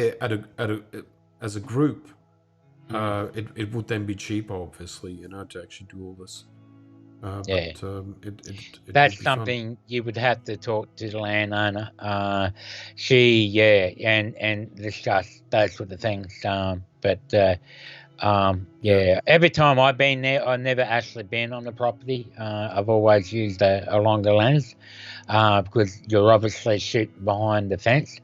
But guys, you've got to remember this place it's always someone shooting this. And So and we so- don't for 1 minute tell anyone to just climb over the fence or just Yep. enter private property. I mean, Yep. do it with permission and be nice about it. Like it's if you really want to get the shot and that's what it takes. Well, then you just do it. Yep. But I think we should do some sort of announcement where we should maybe just say, okay, we're going to be at the Gold, because I'm talking about Gold Coast or Sunshine Coast because we never really connect up really well with people that are in the group and they live in that area. And we haven't really done anything like that. So maybe could happen. And like John said, Flo, the landowner, just asks a donation and then grants permission. Yep. And that's the right way to doing it. Just there are signs on the fences, private property. And I bet you Flo is swimming in money. But look, I mean it is what it is. People don't step onto private property unless you've got permission, and if she asks for money for a donation, or I don't know exactly how much she would want or anything like that. I've never really heard exactly what the amount is, but I mean, she's nice about it. She lets you on, and fair enough. Yeah. But look, mate, great shot. I mean, you captured a moment that you obviously what was given to you on the day. And there you go. I should say she donates it to the local bushfire brigade as well. So that puts new meaning to giving her a donation as well. So that's really good. Good on you, Flo. I know the stories. I've read and heard the stories. What she does. Her partner used to deal with all this. He passed away a couple of years ago, I think. I'm not sure how long, but now she runs the property, so she is looking after, obviously, where the money is going. Oh, that's fun. Fantastic. The fireys will love that. I mean, especially now. I mean, we've got all this. Just as I'm talking about this, I've got rain happening here, but rain. Yeah, but it's a drought, and we are going through it, and we've got the fire season coming through again. Yeah. So the fireys will need all the money they can get their hands on, I think, for in this upcoming season. I mean, we've already had this last year. It's the Californians over in America have gone through it now with all the terrible fires are happening there. So I love hearing people giving donations like that. Yeah. And I've already heard warnings from the our local fireys and the SES workers up around here that we're going to be facing another similar summer as we did last year. So be prepared. I'll just say one thing: for people that are living in bushlands, keep your gutters clean, clear all around all your buildings. Because I think we've had too many fires where we've lost too many houses and too much livestock and wildlife as well, and it's just been devastating here in Australia. If you don't keep your gutters clean, that's the first place where the fire is going to enter your roof, and that's how a lot of these houses get burnt down because that people just don't clean their roofs and they have too many trees around them. So, but anyhow. And guess what we've got here, Brett? We've got a seagull. An oldie but a goodie. We've got Riss's shot. Now this was shot with her A mount camera, which she should update the A99. But it's still a great camera. Gotta give her that. At 1/800th of a second F5 ISO 100 at it's a 50mm lens. Yep. So yeah, with a 50mm lens. I have to read that again because she usually shoots with the 85mm 1.4. Yeah. Yeah, good on you, Riss. And thank you very much too, John, for showing us your images. We you know we love having you here on the show as well, and seeing your Actually, images. hang on. Does this seagull just got one leg? Well, either it's that, Brett, or It just bizarre. It looks it's like either that or Riss has been doing a real shifty job yeah. here. And is that your car there, Riss? In the back there, at the white car. Anyway, it's it looks very much like it. But yeah, see, the biggest problem here is the background. It's not telling me the story. It's not in its, like when you got wildlife, you want to see a background as like the wildlife, like the ocean or something like that. So, but yeah, what do you think, Brett? Oh, look, I agree with his background, yeah, but obviously I think this has noticed something in this bird because, like I just mentioned, there's only one leg. I can't see the other one. I'm not even quite sure.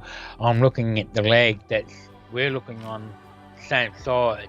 Oh, okay, Or so are she we shot looking... it. So she shot it through a car window. Yeah, so she's obviously just, it's like, yeah, spur of the moment sort of thing. I don't know if she was moving or anything, or she's parked or anything, but look, it is an interesting shot. Yeah, the background, pity about the background. I would prefer like beach or something, but yeah. But I'm just sort of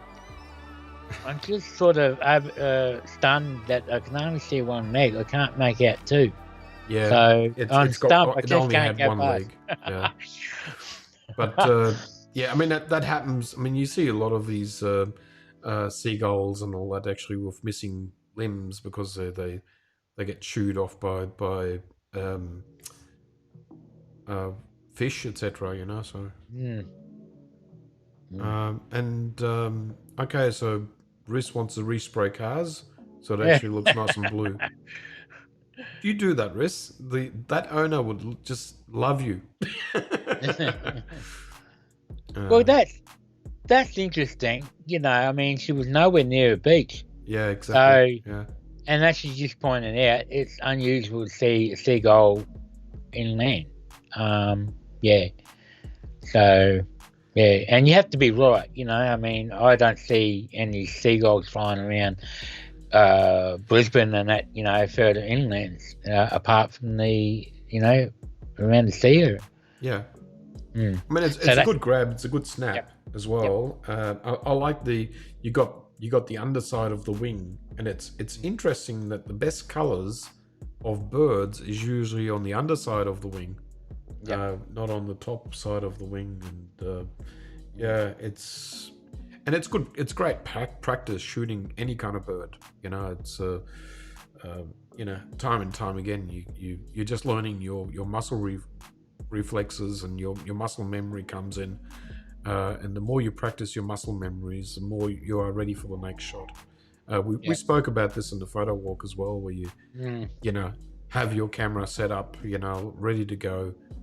Don't switch it off, let it go into standby mode, bring it up, shoot, and you're basically much faster with your shots. And we were talking about people shooting, etc. So we were talking about that kind of work.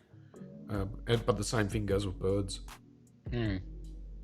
Well, you're lucky that that the setting was fast enough to freeze those wings, wrist, because she was just saying more or less picked up the camera and shot. Didn't check the settings or anything. So exactly. So usually what I do is, before I even leave my place, my house, I set my camera to 200. So it's 200 ISO, shutter speed 200, and aperture is wide open. And I just that's I know that camera is then set at that, and I can, as I pick it up, I can turn it if I need something, if I need a faster shutter speed. But it's sort of like it's I find that to be a good balance. But every time I reset my camera, when I get home, I reset it, make sure the battery is full, the card is empty, etc., etc. I set it 200, and I'm ready to go again out there and shoot. So when I pull it out of the bag, I know exactly where I'm at. So I've got a start point. Yeah. Okay, what's the next one? Right. Hang on, I'll just read one more of Riss's. Was photographing greyhounds earlier that morning. I agree, pity white car, but it was apparently... And I took it as... Yeah, I mean, look, sometimes you can't get away from... like the bird was had that background and that's it. So there's another one of Riss's. And I think that we're coming to the end of the images. Okay, so this is interesting. Riss was at a recent a concert. This was shot at a concert. And again with the A99 and 1/100th of a second. f1.6 ISO 2500. And it was shot with a Sigma lens, 85mm. So I like it. Yeah. Can I just ask you, Riz, why black and white? Just wondering if you looked at it in color and it was okay. So she was photographing a friend's band. Oh, and the picture was from an archive, so it wasn't a recent image. It was just from the archives. Yeah. I love black and white, any sort of images and that. This black and white does work. Because it's still got the depth and the tones of the black and white, in the highlights, shadows, and your darks. So it's really hard too, because sometimes not every photo really suits black and white. You really it's bizarre that so it depends on how you edit things in black and white. But no, I've got nothing bad to say about this. Is obviously singing.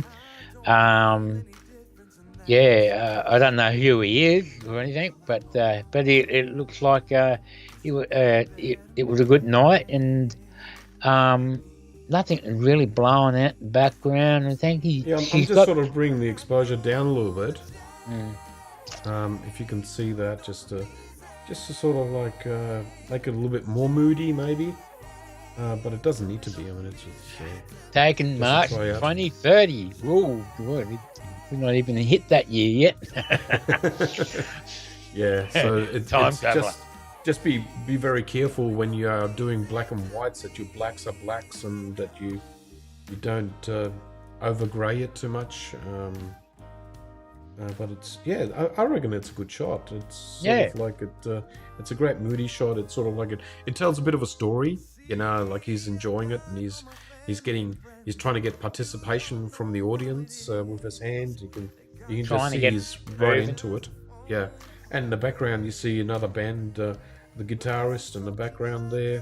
The lights are popping onto him, and it's not blowing out at all. So he did a good job at that, Riss. And obviously, when you are in an audience, you can't move around as a normal participant or in the audience. Unless you got shot. Unless you got permission to go on stage or something. And that's where you can really get some really good images when you're at front stage and. Okay, so she said she had free range. Okay, there you go. You said you shot this with the what was it? The 85mm. Is that right? I'm just gonna go back. Yeah, the 85mm. Yep. 85mm. Sigma. So it's a very Yeah, maybe a little bit wider would have been good. Yeah, the 85. You got to be careful when you go to concerts that you. I mean, you want to get the tight shots, and then you want to Yep. get the open shots. So you need to have, you need to have a few lenses to cover all that. But you need fast glass, so you need primes because it's very dark in Yep. concerts. Mm. But well done. I can't see any problem there. I mean, look. I mean, this is very photojournalistic, right? This image. So I'm not even. I'm not even going to talk about focus here because Yeah.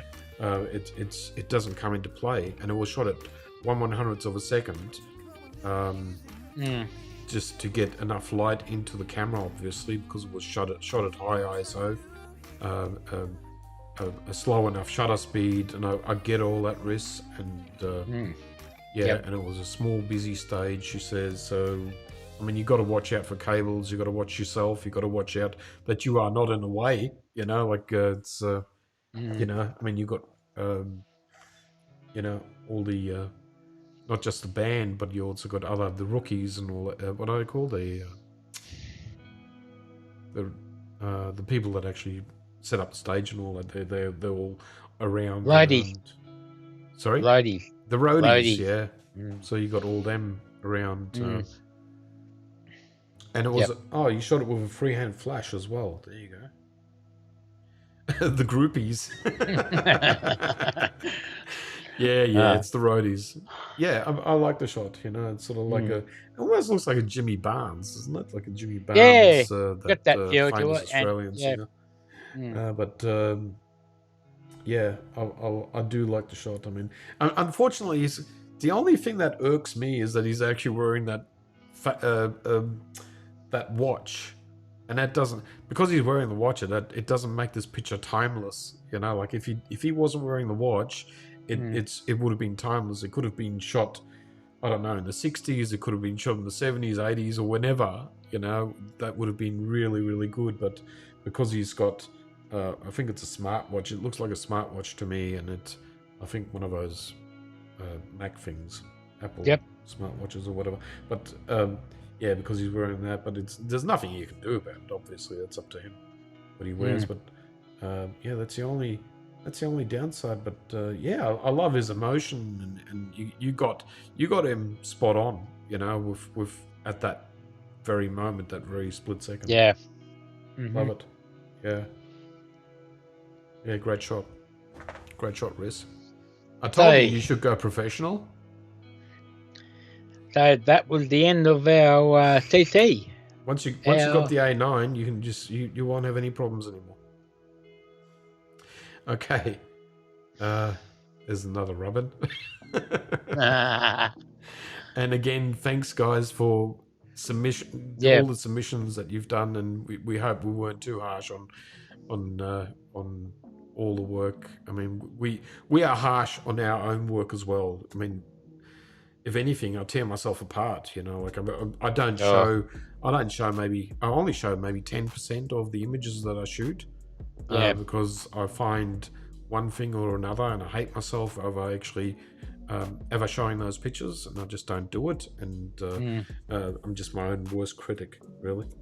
So, well, the amount of editing I did with last weekend's shoot, and you did a lot. I mean, I think at one stage you were popping out like something like 14 images at a time or something. Yeah. So, yeah, great, well done. Yeah. I mean, the girls will love you for that.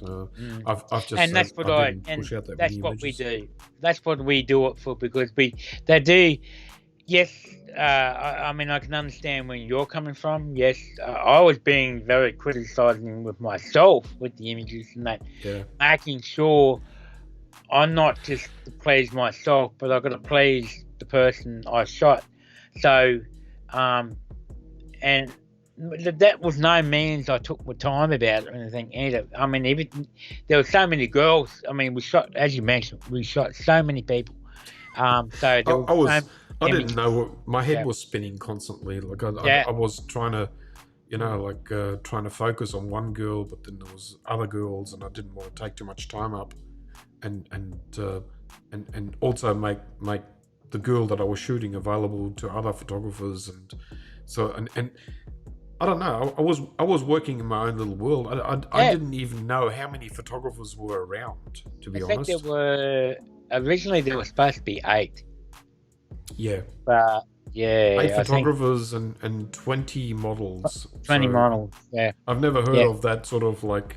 I always thought that was only going to be much less models and you yeah. know a lot of photographers. That's what usually is the case. But And yeah, this was very this interesting. was your first time, something like that, and because it was my second time, I knew what to expect, and we were going to go from one girl to the other. And as you found out, we didn't stop to have a drink or a Yeah. bite to eat or anything. So we were just I absolutely was starving towards the end, like I yeah, couldn't wait to eat something, but so there was many hours that we shot, and it was hot, and yeah, it was just a hot day outside, so I stuck it out most of the times. Well, mostly I was indoors, yeah, shooting indoors. yeah. But Okay, and there are some more images, obviously, in our groups and all that, so you would have seen them, Bunya. yeah, if anybody wants to, if interested to see the full collection that I put out, it will be on the Scotty's the barn and Scotty's garage on their page. Yeah. And I don't know if I if can bring up that link. yeah, if any of the girls from the still in the group in the listening to us now, if you want to come back in here and put down the link down into the Louise's shoot page, so people can find it and yeah, so. But I just got to say thank you to Louise and all the models and all the other photographers and Scott, the owner, for a fantastic day. And Louise, I got to mention to you, if you join up in our groups, Yep. Please join up. We'll let you into our groups, and there you can also post if something is on for photographers, or if something is happening, you could mention that, and you'll get a lot of photographers coming who are willing to shoot and also share their photos. Obviously, Yep. we ingrain that into our group, that we even in photo walks, we always tell people to take pictures of people, but also offer to the people that we will send out the images, so people get some stuff in return. And I did mention into my group, the Brisbane group,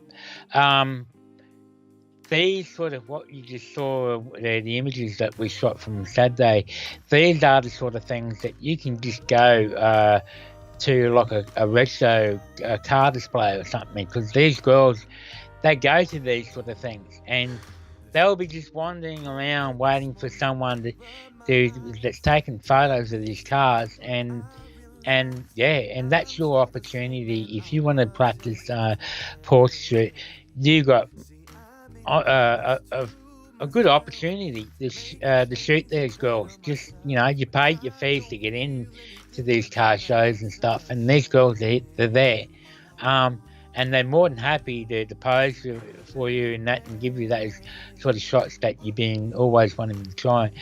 They're the sort of the events that you can really go and really get a good lay, and it's amazing practice as well. Yep, I mean, right. For anyone that's into people shooting, or even shooting cars or whatever, it's just untold experience level there. Yep. It's just great. I've just put up the link in the comment box if someone wants to go and have a look at that. And we are already done with our show, Brett. How's that? Yes. We are early. It looks like, because we had the special feature of the retro and all that, we're going to continue our lighting strobes and studios and that for our next show. Unless you want to do something now, because I just don't. I feel that a lot of people have come in, but it's sort of because it's being Father's Day. It's been a really long day for everyone. Yep.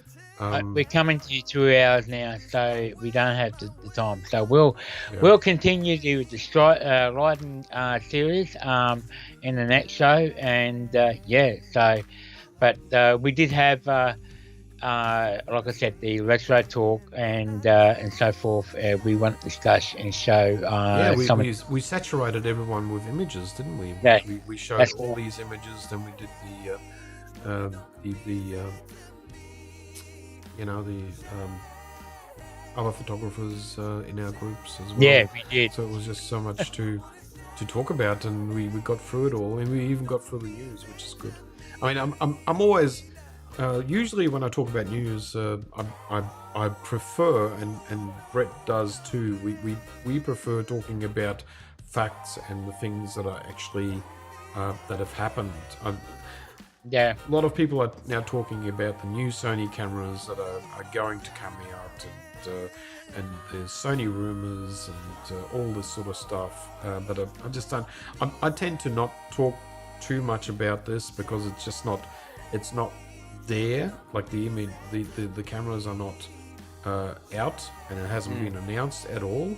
And people roughly know what's coming up, and there's a lot of channels on YouTube that actually want to talk about that, and they dissect it over and over and over again and chew over it to a point where I don't really want to talk about it too much. It's irrelevant right now.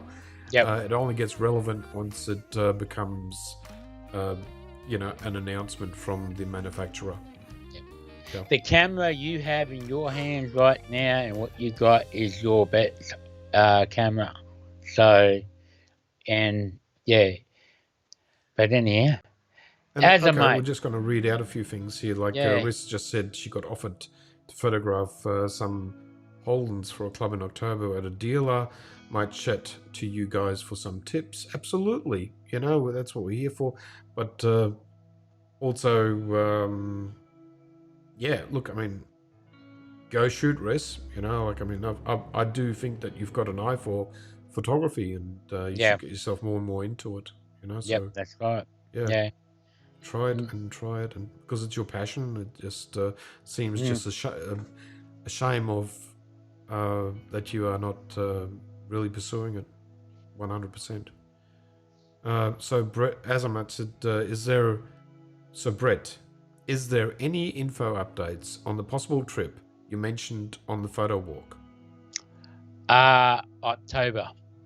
That's all I know at the moment. Yeah, October. It got pushed out a little bit. It was supposed to be September, now it got pushed out to October. But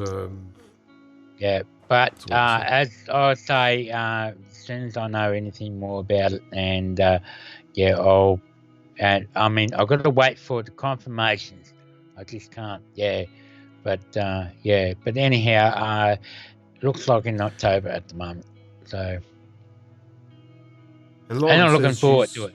Sorry. But I think I'm looking forward to it, but I want to know more details, etc. It needs to be advertised.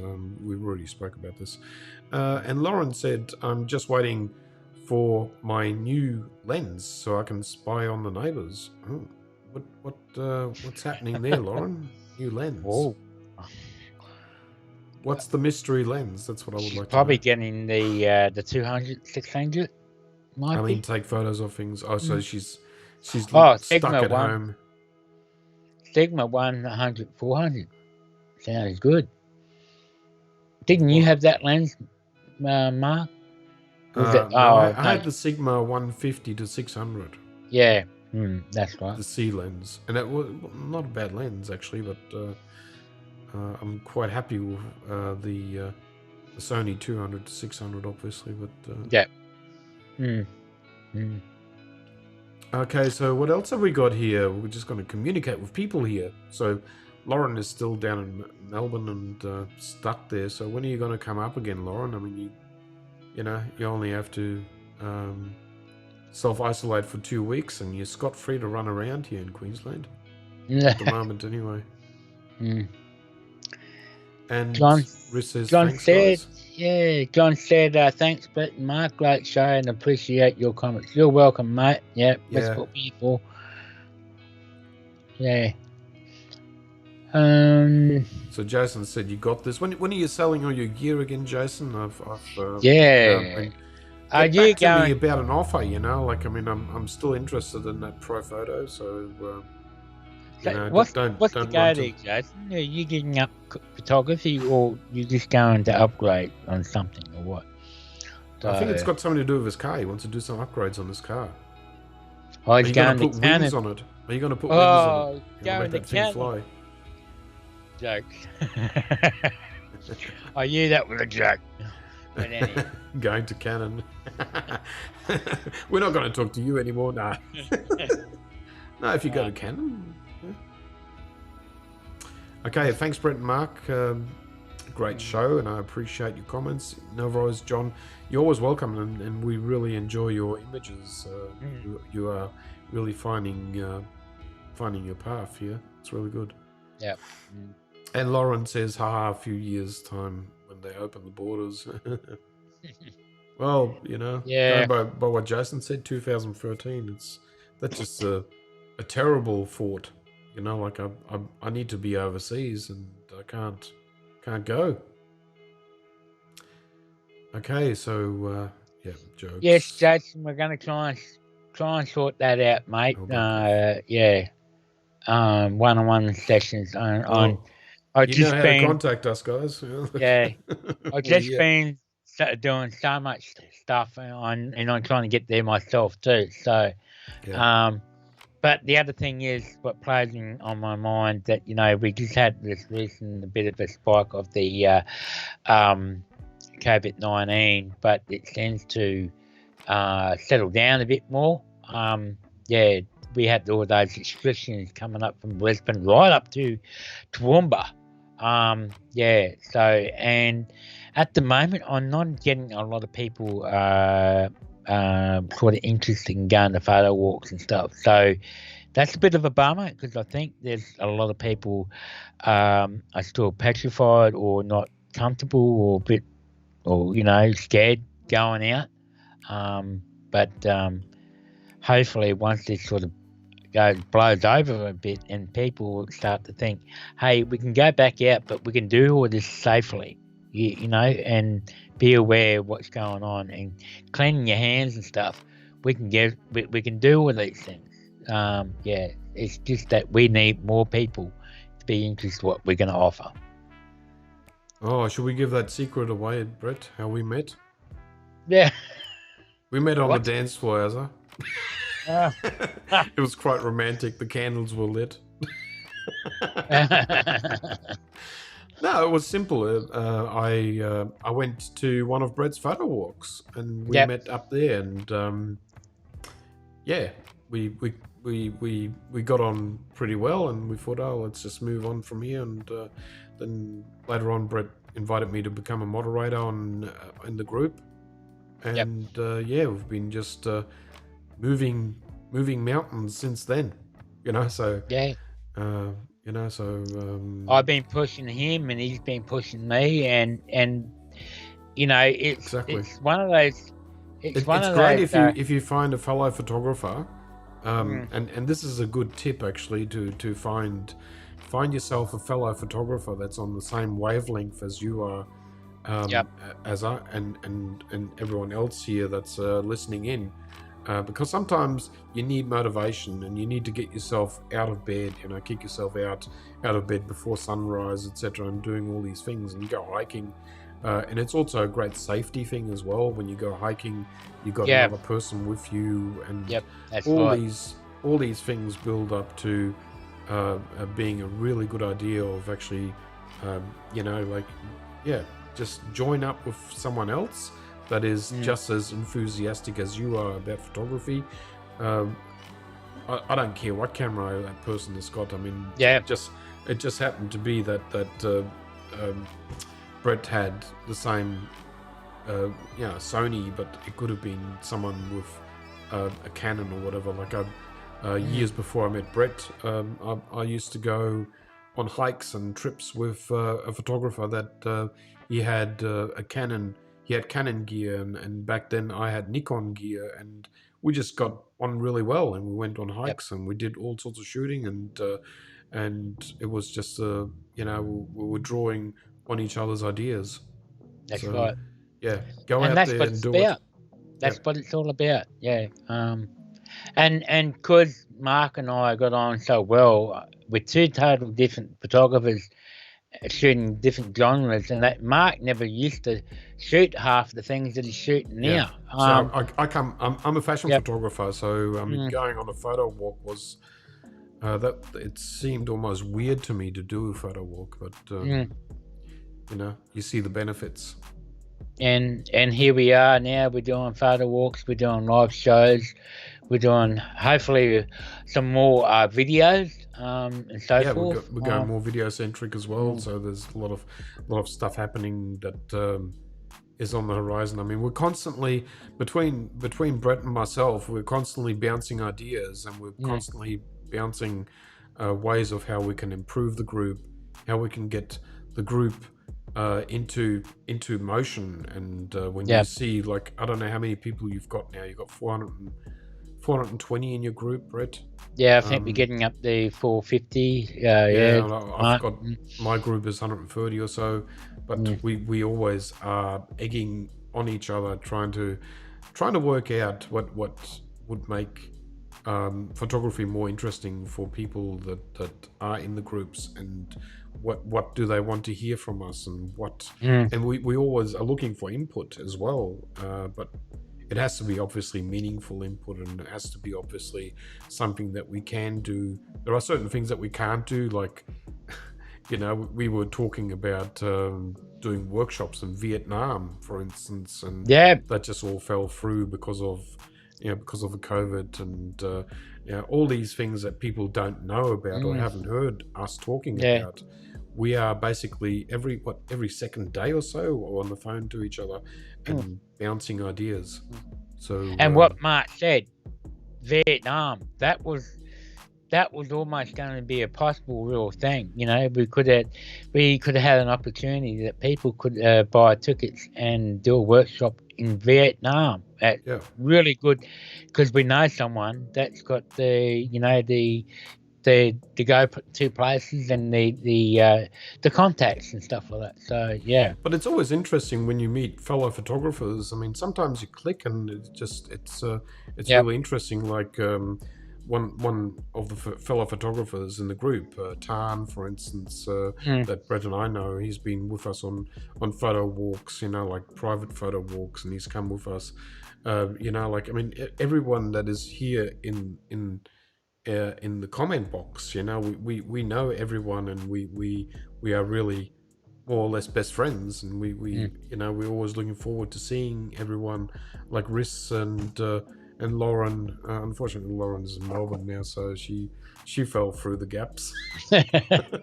And Charge it, Jason, Bill. on the Gold Coast, and Jason just mentioned, why don't we just go down to the Gold Coast and do a photo walk down there? Yeah. And we would like that, but I just don't. Again, this is up to Brett if he wants to do that. But I think we should just make an announcement one day, just work out a date, and just sort of turn around and say, okay, we are going to be on the Gold Coast at that and that time, or whatever, and we just have a Maybe meeting we can point. do that too. We'll have a talk about it, and Yeah, yeah, if we, yeah, but we need it is people. just a We traveling. need people to go. It's just Brett Yeah, needs to drive all the way down to the Gold Coast from Toowoomba, and if guys, if anyone knows the trip, it's a consideration. But yeah, I mean, it's all on the cards these days. we can do that, Jason. We can do coffee and cameras. Yeah, And then a photo walk up later or something like that. Because yeah. yeah. Mm, And it's always great, because when you come across other photographers, I mean, if they're on the same level as you, they will have ideas that you never really thought about, and there's always inspiration in between each other, and it's also somewhat a little bit of a competition as well, where you always want to be a little bit better than the other photographer, and you always try a little bit harder. You know, like it's always it's in reality it's not really a competition, but in No. what we are saying is that we always walk away from our shoots a little bit better again. You know, so it helps improving. Yeah, Mark and I, you know, look, we're two different photographers, but we don't compete for one another, and we don't compete with any other photographers. But also too, we look at each other. We also look in our work that we are photographer educated. So, you know, but you know, we cater for everybody. So yeah, we're not Lauren said about come to Melbourne. Yeah, we're like sure, Lauren, sure. Look, I'd love to come down to Melbourne once for this goes, because I've never been down to Melbourne yet. So yeah, that'd be a first, mate. I mean, you know, we could always have a meeting, like a what is that meeting that they do down in Melbourne? There was groups. Mark Gala does that. He does these meet and greet, sort of like coffee meetings, and yeah, they go down to they used to go to a restaurant or a cafe or something, and they all just sat around, talk cameras and so forth, and obviously chat to Mark and the other moderators in the group, and then after they do a little walk. So Zoom it's chat, different. says Lauren. Yeah, but also they were doing that in the morning, so it's different up here in Queensland. Well, look, I mean, it's nobody wants Melbourne to go lends to itself to all sorts of things where you're indoors, you know. So having a coffee meet in Melbourne where it's really freezing cold, you know, like makes sense. But look, I mean, I'm sure we'll, you know, I'm just hearing a lot of people actually talking now about Gold Coast, Brett. So who knows? We could do something like that. We'll talk about it and see what we can do. Yeah, sure. But absolutely. But I mean, we want to, because we know people on the Gold Coast. We're not, you know, absolutely aware of it, and there's also people on the Sunshine Coast as well. And, that's why I did a workshop in the Sunshine Coast. But because I've had a few people, you know, saying, "Oh, when are you do a photo walk up there, or when are you going to do a workshop?" But people just don't understand. If you're really serious about us wanting to do workshops or photo walks locations, you've got to be serious about it, because a lot that goes into it, and if people don't show up, well, it doesn't make our worthwhile. So yeah, exactly. But it's, I mean, we can, or what we can do is offer it and just go from there. We are sometimes, I don't know, what would you say, Brett? Sometimes we're disappointed in participation. We really want people to participate and like more people to come in and make it really a great event, you know. And we always got this sort of like, if anyone knows that every bigger city here in Australia has got a Sony Alpha group, and we're sort of competing with each other. You know, like I mean, how many numbers we can get up for photo walks, etc. And there's always an eye that we keep on. Well, I'm competing anyhow, but I don't look at the others. But it's always interesting to see what the numbers are, and you know, we are trying our best to make it really interesting. I mean, no matter what the numbers, you know, if it's only 2 people that come to photo walks or meetups, etc. Or if there's 20, you know, we make it worth their while, you know. So the people we had last photo walk, we had about 5 turned up. 8 were going, but 5 turned up, and those guys, and the feedback we got from those guys, like they thought it was fantastic. Yeah. The amount of information and stuff like that, and we sorted out a few things as well. So and we gave the guys some gas as well, didn't we? Yeah. Mm. So So Brett was handing out some lenses and they could try it out, so it was yeah. interesting. So and the feedback I got back, they just said, "Why didn't I do this before?" You know, I'm definitely exactly. coming back, and you know, and that sort of Yeah. thing. So yeah, and Jason just said, you know, he's got a few questions and he's going to PM us, and guys, always feel free to ask questions. You know, Yep. like do PM us or do ask them in the group even. You know, like there's Yeah.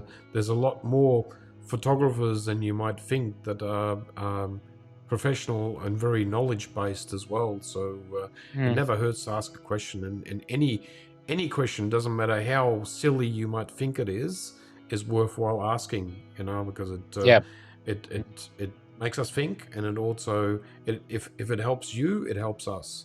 You know, so yeah. I agree Offer with a door you, Lon. prize, just what, a free coffee or something like that, right? Yeah. God. Look, if you think about it, Lon, I've been doing photo walks for the last 5 years.